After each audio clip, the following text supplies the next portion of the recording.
సహోదరులారా, చదువుకునే ఈ పాఠ్యభాగం మత్తయి సువార్త 6వ అధ్యాయం 16వ వచనం నుండి 34వ వచనం. Mathews gospel chapter 6, 16-34. యేసు ప్రభువారు కొన్ని సంగతులు ఇక్కడ భక్తి జీవితమునకు అవసరమైన మాటలు వివరిస్తూ ఉన్నారు. యేసు ప్రభు ఈ భూలోకమునకు వచ్చినప్పుడు ఆయన ఈ భూమిలో పలికిన మాటలు, భూలోకములో యేసు ప్రభు పలికిన ప్రతి మాట పరలోకం నుండి దేవుడు ఆయనకు అనుగ్రహించిన మాటలు. పరమందు దేవుడు యేసు ప్రభును ఏది మాట్లాడమంటే అవే మాట్లాడాడు. యేసు ప్రభుని నమ్ముకున్న మనమందరము కూడా ఈ భూలోకంలో అలాంటి వెలుగులో నడవాలనేది యేసు ప్రభు వారి తలంపులను మనకు జ్ఞాపకం చేస్తూ ఉన్నారు. మొదటగా మత్తయి సువార్త 6వ అధ్యాయం 16వ వచనంలో మీరు ఉపవాసం ఉన్నప్పుడు అంటూ వేషధారుల వలె ఉండకూడి అని అంటారు.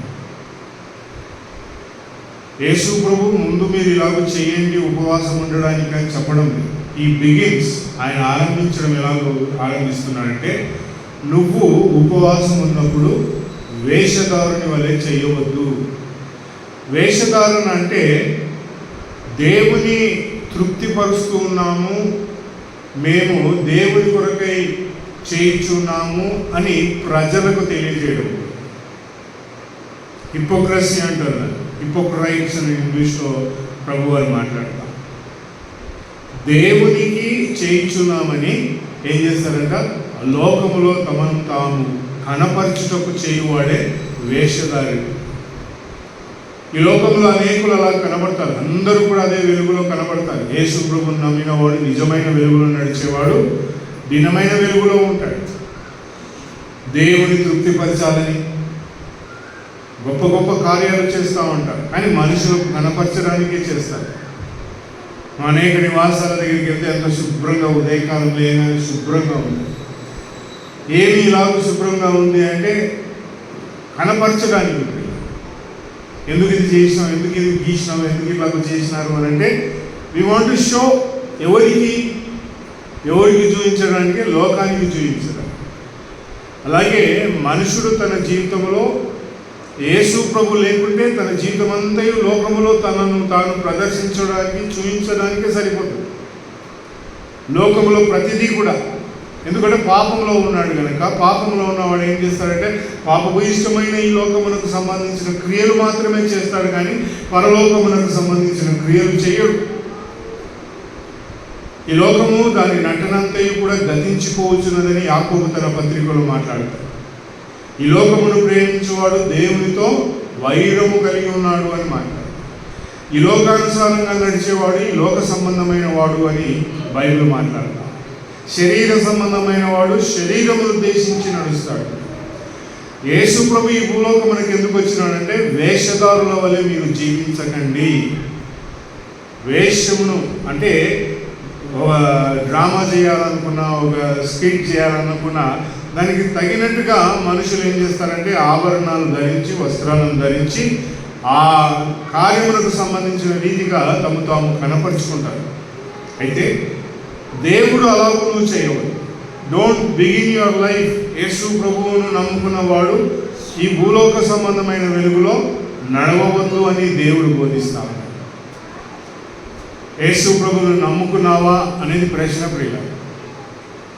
యేసు ప్రభువును నమ్ముకోకపోతే మన జీవితం ఎలాంటిదంటే నిత్య నాశనమునకే, నరకానికి వెళ్తారు. యేసు ప్రభువును నమ్మకుండా, పాప క్షమాపణ పొందకుండా, పాప జీవితమును వదలకుండా ఈ భూలోక యాత్రను ముగించినవాడంటే మరణమును పొందినవాడు నరకములోనే తేలుతాడు. యేసు ప్రభువును ఎందుకు నమ్ముకుంటాము అంటే మతమును మార్చడానికి కాదు. యేసు ప్రభువును ఎందుకు నమ్ముకుంటామంటే రంగులు, రూపాలు మార్చి స్థితులను మార్చడానికి కాదు, కానీ పాప క్షమాపణ పొందుటకు. పాపం ఎందుకు వచ్చింది అంటే దేవునికి వ్యతిరేకంగా జీవిస్తూ ఉన్నాం. ప్రతిదీ కూడా మనుషుడు ఈ భూలోకంలో చేస్తున్నదంతా దేవునికి వ్యతిరేకమైన క్రియలే. దేవునికి వ్యతిరేకంగా ఏది చేసినా, నువ్వు కొత్త బట్టలు వేసినా అది దేవునికి వ్యతిరేకమే. ఏది చేసినప్పుడు ఇలా ఇవన్నీ నువ్వు చేయాలంటే, నువ్వు జీవితంలో చక్కగా నడవాలి అంటే ఫస్ట్ నీ హృదయం మారాలి, వేషధారణ మారాలి, దేవుడి కొరకు చేస్తున్నామని వెలుగు మారాలి, దేవుని కొరకు నేను ఇవన్నీ జరిగిస్తున్నాను మారాలి, వారంలో నువ్వు ఇన్ని రోజులు నువ్వు దేవుని కొరకు గరిష్టగా ఉన్నావు అనే పద్ధతులు మారాలా ప్రియ. ఎందుకంటే సరైన వెలుగులో చేయనప్పుడు దేవుడు ఏమంటాడంటే అది వేషధారులకు సంబంధించిందే. యేసు ప్రభుని నమ్ముకున్న తర్వాత కూడా నువ్వు మనుషులకు కనపరచాలనే నీ జీవితం ఉంటే యేసు ప్రభు ఏమంటున్నాడంటే వేషధారుల వలె ఉండదు. ఉపవాసం ఉండడం, చాలామంది ఒక పొద్దున్నాయి ఈరోజు అంటారు, 2 పొద్దులు ఉన్నాయి ఈరోజు అంటారు. ఎందుకు మనుషులకు తెలియాల పిల్లలు? నీ ఇంట్లో నీవు దేవుని కొరకై జీవించాలనుకునే వెలుగులో ఉపవాసం అనేది ఎవ్వరికి తెలియకూడదు ప్రియ. నీ భార్యకు తెలియకూడదు, నీ తండ్రికి తెలియకూడదు, నీ భర్తకు తెలియకూడదు, నీ పిల్లలకు కూడా తెలియదు. That is what is fasting ప్రియ. ఎందుకు అలాగూ చేయాలి? తెలియకుండా చేయాలి. పబ్లిక్లో నువ్వు పేరులను ప్రదర్శించి చేయడం కాదు. ఈరోజు ఉపవాస ప్రార్థన ఉంది రండి అని 100 రోజులు ఉపవాస ప్రార్థన కూడికలు 30 రోజులు 40 రోజులు పెట్టుకుంటారు. ఎక్కడ దేవుడు అలాంటి వెలుగును ప్రదర్శించదు. ఇక్కడ ఏమంటున్నాడంటే నీవు వెన్ యూ ఫాస్ట్ వేషధారుల వలె ఉండవద్దు అంటావు. ఏం చేయాలా? దానికి జవాబు ఏమంటామనంటే యేసు ప్రభు వారు 18వ వచనంలో నీ తండ్రి రహస్యమందున్నాడు. ఇంకేమంటామన్నాడంట? నీ తండ్రి రహస్యమందు చూస్తున్నాడు. 2 మాటలు కనబడుతున్నాయి. The father who's in secret, thy father who's in secret sees you. ఉపవాసము మన భక్తి జీవితంలో ఎవరికి కనబడాలంట? కనబడని దేవునికి. యేసు ప్రభుని నమ్ముకున్న వెలుగేందుకు మీ దేవుడు ఎవరంటే మా దేవుడు ఎవరని చూపించాలి. ఏమమ్మా ఏమని చూపిస్తాం దేవుని? మా దేవుడు చూడు ఎంత గొప్పగా ఉన్నాడో చూడు, ఇక్కడ చూడు ఎంత కలర్ఫుల్గా ఉన్నాడు అని అంటాం కదా. నా దేవుడు ఎవరని చూపించాలి. How will you show what God is prayer? ఆరాధనలో కూర్చొని నీవు చేసిన విశ్వమును చూడగా దేవా ఎంతో అద్భుతము ఆశ్చర్యం.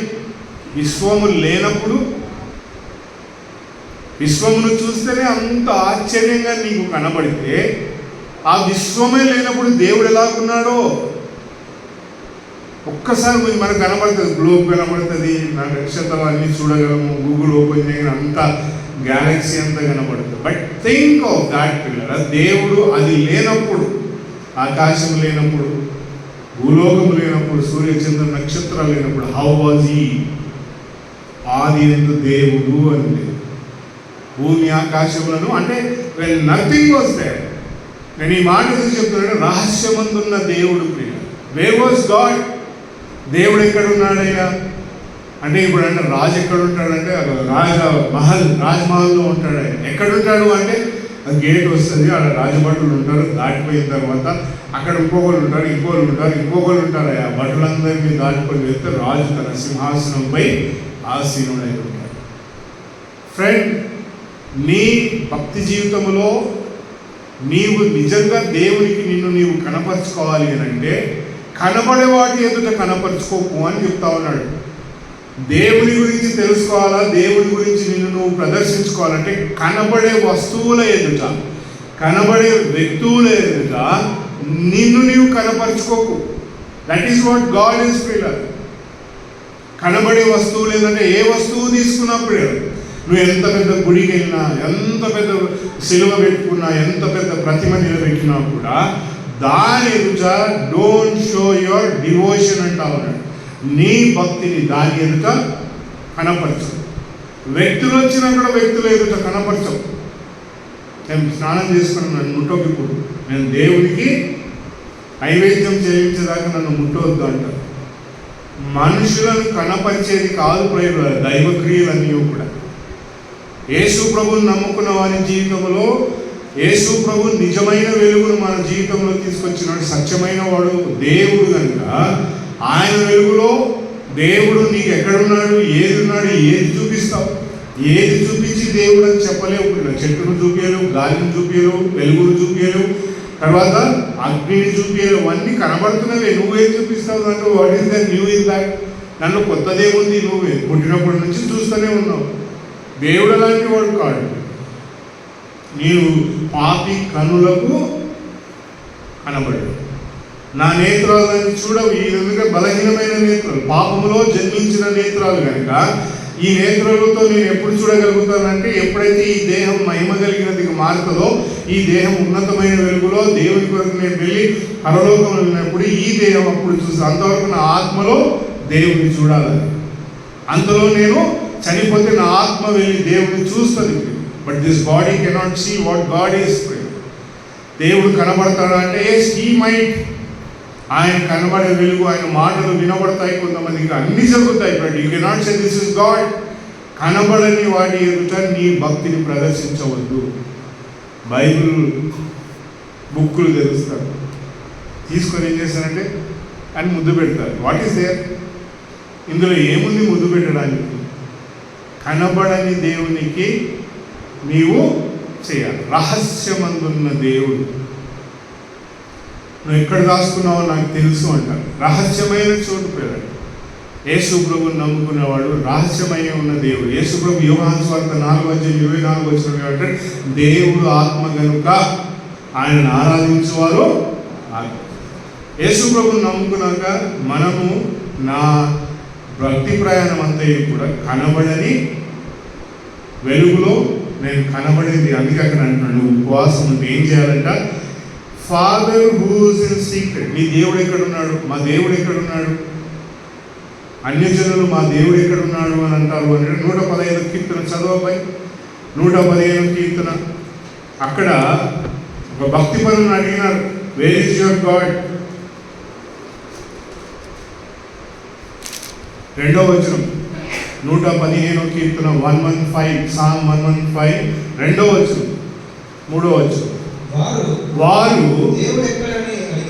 దేవుడు మీ దేవుడు ఎక్కడున్నాడని అన్యజనులు ఎందుకు చెప్పుకొనుచున్నారు? మా దేవుడు hour God is in heaven. చాలు.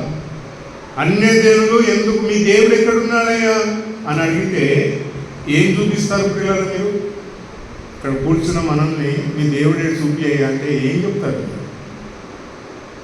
నా దేవుడు ఎవరు అంటే ఆకాశమును దాటి వెళ్ళాలా నా దేవుడిని చూడాలి. అది ఎవరి వశమని అవుతుందా? కాదు. ఈలాన్ మస్క్ లాంటి వాళ్ళు ఎన్ని రాకెట్లు చేసినా కూడా దేవుని దగ్గరికి పోతారు. అవి రాకెట్లు చేస్తారు ఆయన, Elon Musk. Nobody can reach God, nobody can see. దేవుని ఎవరు ఎన్నడూ చూడలేదు. దేవుని ఎవరు చూడలేదు, ఎవరును ఎన్నడూ. ఆ మాట ఉందా? యోహాను సువార్త 1వ అధ్యాయంలో చూడండి. రహస్యమందున్న దేవుడు అంటే మనుషుడు ఎప్పుడైనా దేవుడు చూసినాడా అంటే ఎప్పుడు చూడలేదు. Nobody so. 18వ వచనం యోహాను సువార్త 1వ అధ్యాయం 18వ వచనం. ఎవడును ఎప్పుడైనాను దేవుని చూడలేదు. చాలు. యేసు ప్రభు దానిని కనపరిచినాడని కింద వచనాలు చెప్తారు. ఎవడును ఎన్నడును దేవుని చూడలేదు. నేను చూసినానంటే నీవు అబద్ధికుడు. ఎందుకంటే బైబుల్ సత్యం ఎప్పటికైనా కూడా, మనిషి చెప్పేవన్నీ కూడా ఉంటాయి. దేవుడును ఎన్నడును ఎవరిని చూడలేదు పిల్లరా?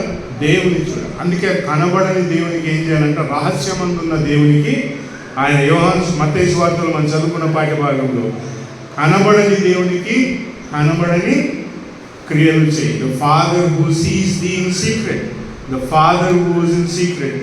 నీకు చేసేదంతా కూడా నీకు చెప్పాలన్నా నేను ఏం చేస్తున్నాను, నీకు చూపియాలన్నా నేను ఏం చేస్తున్నాను అంటే ఆ మాటలు ఎందుకు చెప్తారు? ఇప్పుడు ఏమ్రా ప్రార్థన చేసుకున్నావా అంటే ఆ మాట ఎందుకు వచ్చింది అక్కడ? Why did it come out? ఇంట్లో జరిగే పంచాయతీ మాట్లాడుతున్నావు, బయట గురించి నాకు అవసరం. ఇంట్లో జరిగే పంచాయతీ నేనంటే నాకు కోరుకుంటా, ప్రార్థన చేసుకున్నావా అని నీకు చెప్పాలన్నా అంట, నువ్వు చూడాలన్నా. నా భార్యతో అడుగుతా, అది అట్లా ఎందుకు పట్టినావు దాని వెనక?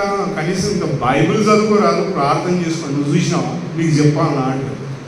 ఎందుకు వస్తుంది ఆ మాటలు అని అంటే నీ భక్తి జీవితంలో నీ ఎదుటిన్న ఆత్మీయుడు నువ్వు చేయించిన క్రియలు అర్థం కాలేదు కనుక ఆ మాట మాట్లాడు. అది మాట్లాడేది తండ్రి కాబట్టి, అది మాట్లాడేది తల్లి కాబట్టి నీకేం చెప్పేది, నీకేది చేసేది అని అంటారు. అంటే కనబడని దేవునికి the father who is in secret sees you in secret. పిల్ల నువ్వు ఏం చేస్తున్నావు? ఉపవాసం ఎవరికి చేయాలంట? ఎప్పుడు గుర్తుపెట్టుకో. నేనైతే చేసినానో లేదో నాకు తెలియదు, కానీ చేసినప్పుడు ఎవరికి చెప్పను. డూ నాట్, నీ ఉపవాసం నీకే తెలియనీయం. ఈరోజు తినలేదా? ఐఎమ్ థ్యాంక్ఫుల్ గాడ్, నేను ఈరోజు తినలేదు. రహస్యంలో ఉన్న దేవుడు చూస్తున్నాడు. నీకు జీతం కావాలా, ప్రతిఫలం కావాలంటే ఏం చేయాలంటే మత్తయి సువార్తలో ఫాదర్ 18వ వచనంలో చదవన్న 6వ అధ్యాయం 18వ వచనం. అప్పుడు రహస్యమందు చూచుచున్న నీ తండ్రి నీకు ప్రతిఫలం ఇచ్చు. అప్పుడే నీకు దీవెన వస్తుంది. అలాగూ నువ్వు కనబడని దేవుని కొరకై నువ్వు క్రియలు చేస్తే నెక్స్ట్ మెట్ ఏంటంట, పరలోకమందు మీ కొరకై ధనమును సంపాదించు. నువ్వు ఎప్పుడైతే కనబడని దేవునికి నీ క్రియలు చేస్తూ ఉంటావో అప్పుడు ఏమవుతుందంటే ఆటోమేటిక్గా పరలోకమందు ధనమును సంపాదించుకోవాలి. ఏం సంపాదిస్తే పరలోకంలో నీకు వస్తుంది అని అంటే మత్తయి సువార్తలో ఒక మాట అంటాడు చూడు, 10వ అధ్యాయం. ఏం చేస్తే మీకు ప్రతిఫలం వస్తుంది అని అంటే చివరి వచనం చదవండి. మత్తయి సువార్త 10వ అధ్యాయం 42వ వచనం చదువు. మరియు శిష్యుడని ఎవడు ఈ చిన్నవానిలో ఒకరిని చేర్చుకొనునో గిన్నెడు చన్నీళ్లు మాత్రము త్రాగించునో వారు తన ఫలము పోగొట్టుకొనడని నిశ్చయముగా మీతో చెప్పుచున్నాను. ఈ చిన్నవానికి ఎవడైతే గంటెడు చల్లీలు ఇస్తాడో వాడు తన ఫలమును పోగొట్టుకున్నాడు అంటాం. ఏమిస్తే పరలోకంలో ధనం వస్తుందంట? బైబిల్ ఎంత సింపుల్గా ఉంది కదా. మళ్ళీ ఎందుకన్నా ₹1,00,000 మా కానికి, నువ్వు కానికిస్తే మీకోసం ప్రార్థన చేస్తాం అంటున్నారు, నువ్వు కానికిస్తే మాకు అది చేస్తామని అంటున్నారు, నువ్వు తీసుకురా అని చెప్తున్నారు. ఎందుకన్నా వీళ్ళంతా ఏమి చెప్తున్నారు? బైబిల్ ఏం చెప్తా ఉందంట, పరలోకంలో ధనం కావాలా? ఏం చేయాలా? గంటెడు చల్లనీళ్ళు ఎక్కడ దొరుకుతాయి? ఎక్కడ దొరుకుతాయి అన్న? నీళ్ళు తెచ్చియాలి. ఇప్పుడు నీకు లేచి తీసుకోలేవను అంటావు కదా. బైబిల్ మాట్లాడుతున్నాడు, నీ భక్తి కనబడని దేవుని కొరకై నువ్వు జరిగిస్తే ఏమేమంటావు అని అంటే పరలోకంలో ధనం సంపాదించుకోండి అని అంటే మంచినీళ్ళు ఇవ్వాలి. ఎవరికి ఇస్తావు? మీ నాయనకి, మీ అమ్మకు, నీ తమ్మునికి, నీ భార్యకు, నీ పిల్లలకి ఇస్తావా? నో. ఆ ప్రక్రియ నువ్వు ఇవ్వాలనుకుంటే నీ ఇంటికి ఎవరైనా రావాలా? ఎవరు రావాలా?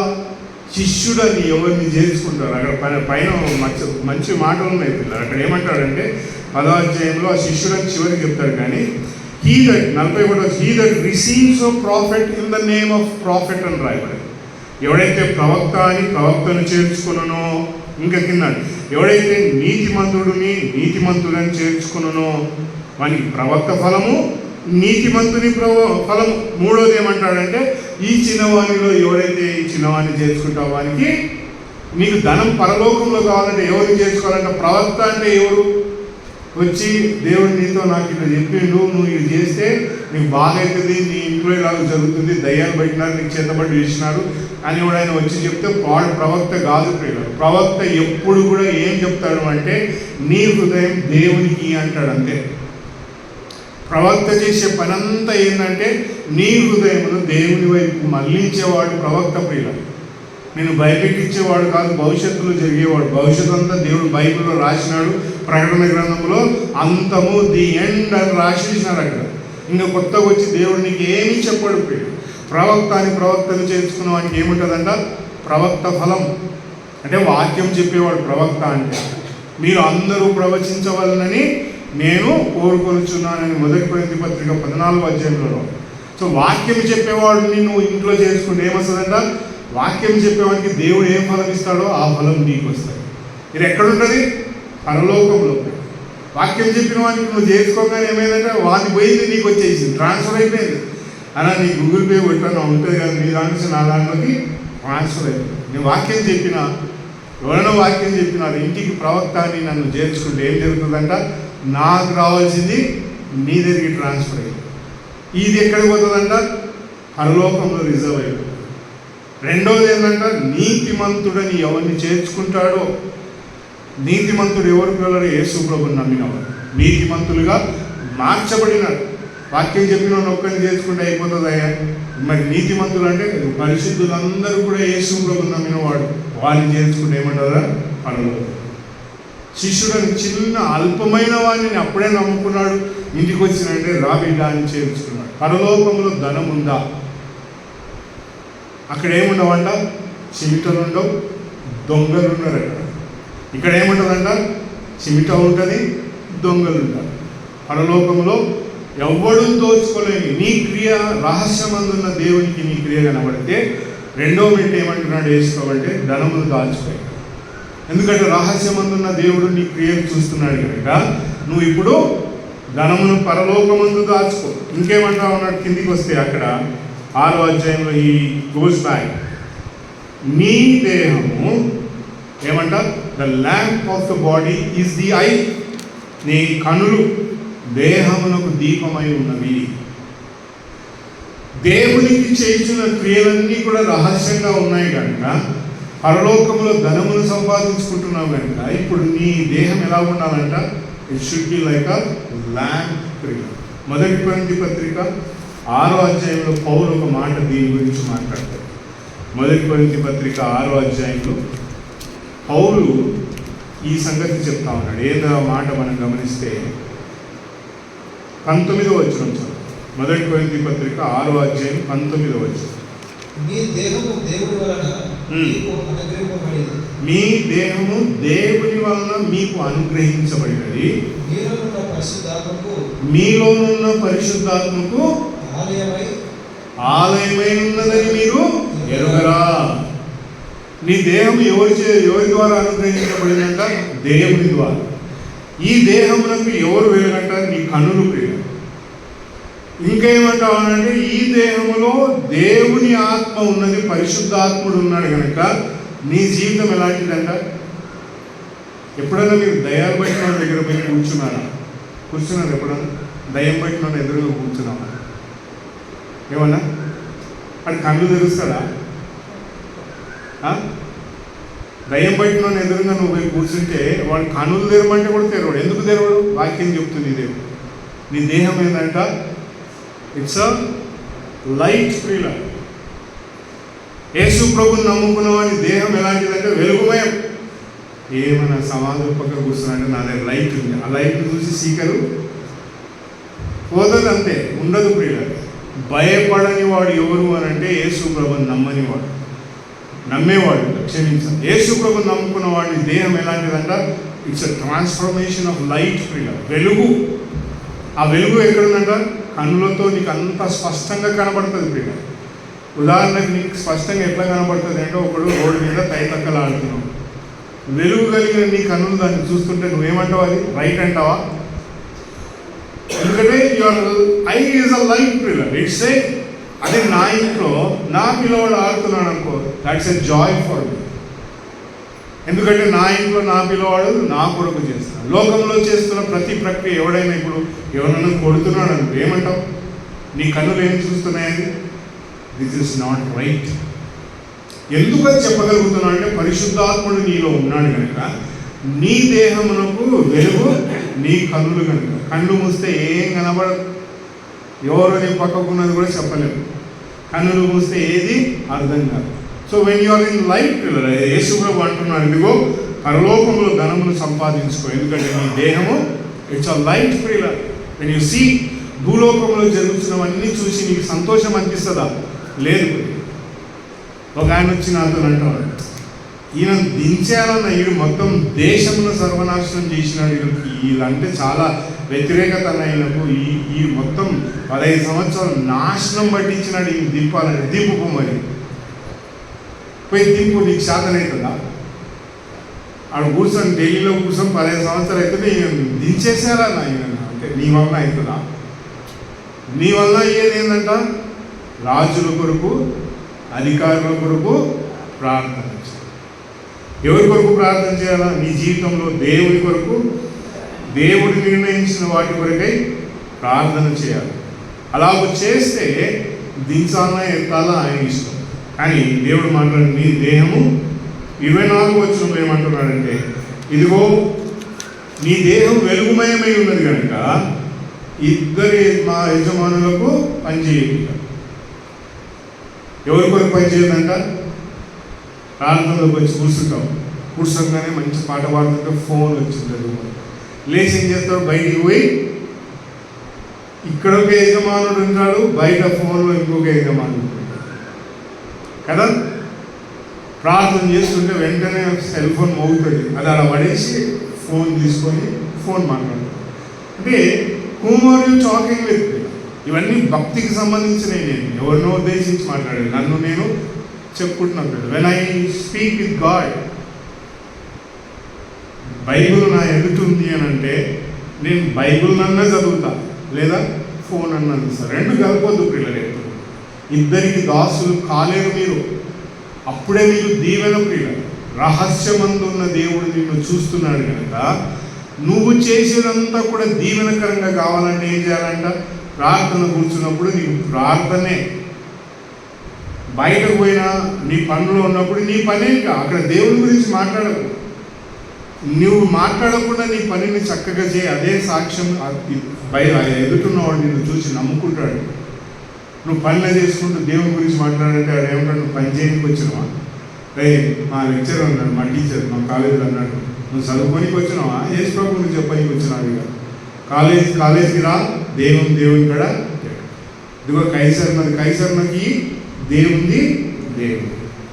యేసు ప్రభుని నమ్ముకున్న నా జీవితంలో I have to draw line. పిల్లల నా భక్తి జీవితంలో నాకు అభివృద్ధి కావాలా, నేను దీవించబడాలా, నేను చేయాలి అని అంటే ఇద్దరు దాసులకు యజమానుడు కాపు.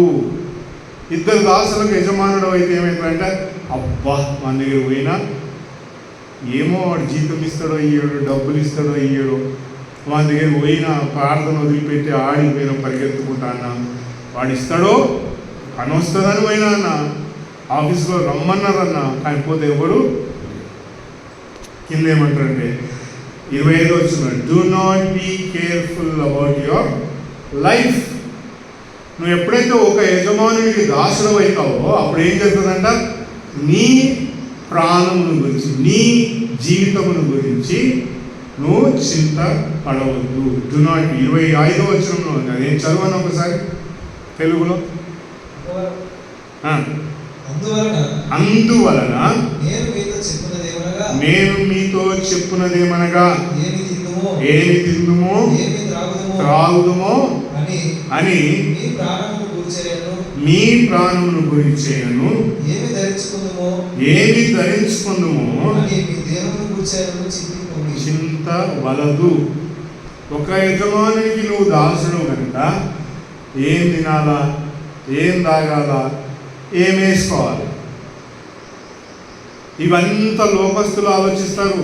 అంటూ కింద ఆయన చెప్పుకుంటూ వస్తాడు, మీరు చింతించి మీ ఎత్తును ఒక మూరడు పెంచలేరు. ఏమరా చూస్తే ఎంత ఎత్తు అయిపోయినావు. నేను ఒక చిన్న వీడియో చూస్తా ఉంటే ఒక ఆమె బాబు మీద చెయ్యి అంతే నాకు ముడుచుకోపోయింది. నేను గ్రూప్లో కూడా మన గ్రూప్లో అయినా ప్రార్థన చేస్తే ఎంత చక్కగా చెయ్యి వచ్చింది ప్రియ. అంటే చేయగలిగేవాడు ఎవరు అంటే దేవుడే. మీరు చింత ఏమి తినాలా, ఏమి త్రాగాలా, ఏమి వేసుకోవాలా. ప్రియులారా, యేసు ప్రభుని నమ్మినవాడు మస్తు చెప్తుంటాడు. మా డాడీ మావాడు చెప్తుంటాడు, మా పాప చెప్తుంటాడు, నా డాడీ బాగా చెప్తాడు. మా డాడీ వీడికి వచ్చి పని చేస్తే డాడీ తెలుస్తుంది ఏందో నేను చేస్తున్నది అని. ప్రియులారా, ఇది చాలా కఠినమైన మాట. ఏమి తినాలా, ఏమి త్రాగాలా, ఏమి ధరించాలి. ఎప్పుడైతే మనం ఒక యజమానునికి కట్టుబడి ఉంటామో, ఎప్పుడైతే నీ పాప జీవితమును వదిలిపెట్టి యేసు ప్రభు కొరకై నీ పాప క్షమాపణ పొంది పరలోక రాజ్యంలో దేవుని గ్రంథంలో నీ పేరు లిఖించబడుతుందో అప్పుడు నువ్వు ఎవరికి దాసుడు అవుతామంట? దేవునికి మాత్రమే ప్రియ. దేవునికి దాసుడైన వాడు ఏం చేస్తాడు అని అంటే దేనికి చింతించడు. తినాలైంది, తాగాలైంది, ఏమి వేసుకోవాలి. గాడ్ ప్రొవైడ్స్ యు అంటూ కింద వచ్చేమన్నాడంటే, ఇదిగో నువ్వు చింతించి నీ ఎత్తును ఒక మూరడు తెలుసు. ఆ లోకంలో ఉన్న గడ్డి చూడు, దానికి ఒక పువ్వు వస్తుందంట. ఆ పువ్వును మన దగ్గర కనబడదు పిల్లలు. మన దగ్గర గడ్డి పూలను చాలా తక్కువ చూసినాను. యూకేకి వెళ్తే అక్కడ ప్రదేశం అంతా పచ్చగా కనబడుతుంది, చిన్న చిన్న పూలు ఉంటాయి. అది ఎట్లా కనబడుతుందంటే దూరం చూస్తుంటే అంత బ్యూటిఫుల్గా కనబడుతుంది. దాన్ని అలంకరించిన వాడెవడు, ఆ పూలను మొలిపించిన వాడెవడు, దానికి అంత అందం తెచ్చిన వాడెవడు అంటే అది దేవుడు సిద్ధపరిచినది. నువ్వు తోట నాటుకుంటే కాదు, నువ్వు నాటని తోటని గురించి మాట్లాడు. అంత అందంగా ఎంత వైభవంగా కనబడుతూ దేవుడు ఏమన్నాడంటే అవి ఎంత గొప్పగా కనబడుతున్నాయి. సొలొమోను రాజు కూడా తన యొక్క రాజ్య వైభవంలో అంత అందంగా కనబడలేదు అని అన్నాడు. ఆయన అంటాడు, అదిగో if God so clothe the herbage of the field which is today and tomorrow is cast into the heaven, how much rather you, O ye of little faith, be not therefore careful, saying, what shall we eat, what shall we drink, what shall we put on? Because the nation seeks that. ఏమి ధరించాలో, ఏమి తినాలో, ఏమి మరి త్రాగాలో ఆలోచన చేయకండి. లోకంలో ఉన్న అన్యులు ఆనాటికి ఆ కీడు చాలు, ఏనాటికి ఆనాటికి ఆ కీడు చాలు. ఈ వచనం నాకు అర్థం కాలేదు. ఏంటి యేసు ప్రభు ఎందుకు చెప్తారు? Sufficient to the day is his own evil. ఆ దినమున జరిగిన దుష్టత్వం చాలిక, ఇంకా గొప్పగా చేయాలని ప్రయత్నించి, అంటే నువ్వు సంపాదించింది ఆ రోజు వరకే చాలు, డోంట్ గో ఫర్దర్, మోర్ ఇంకా చేయాలని ఆలోచించాలి. యేసు ప్రభుని నమ్ముకున్న నా జీవితంలో మనందరి వెలుగులో కూడా మనము దేవుని చేత దీవెనలను పొందాలి అంటే పిల్లరా, ఇదంతా ఎందుకు చెప్పినా అంటే నీ భక్తి కనబడని దేవునికి కనపడచ్చు. ఆ భక్తిలో ఏమంటామనంట, ఉపవాసము దేవుని కొరకు చేయంటారు. ఆ భక్తిలో ధనమును దేవుని కొరకు దాచమంటారు. ఆ భక్తిలో ఏమంటామనంట, నీ దేహాన్ని వెలుగుగా ఉంచుకో. ఆ భక్తిలో ఏం చెప్తానంటే ఒకటే యజమానునికి దాసుడవుడి. ఆ భక్తిలో ఏమంటున్నాడంటే దేని కొరకు చింతించు. Do not be careful of anything. Everything will fall into its line. యేసు ప్రభువుని నమ్ముకున్నవాడు బైబిల్ గ్రంథంలో కీర్తనకారుడు అంటాడు, దేని గురించి చింతించొద్దంటే మేము పని చేసుకోవద్దయ్యా, మేము ఎలాగ బతకాలయ్యా, మాకు ఎలాగ చేయాలి అంటే బైబిల్లో దావీదు కీర్తనకారుడు ఒకడు మాట్లాడతాడు, నేను పిల్లవాడనై ఉంచి ఇప్పుడు వృద్ధుడనై ఉన్నాను, అయితే నేను ఒకటి చూడలేదు, నీతిమంతుని సంతానము భిక్షమెత్తుట నేను చూడలేదు అంటాడు. ఏమంటాడు?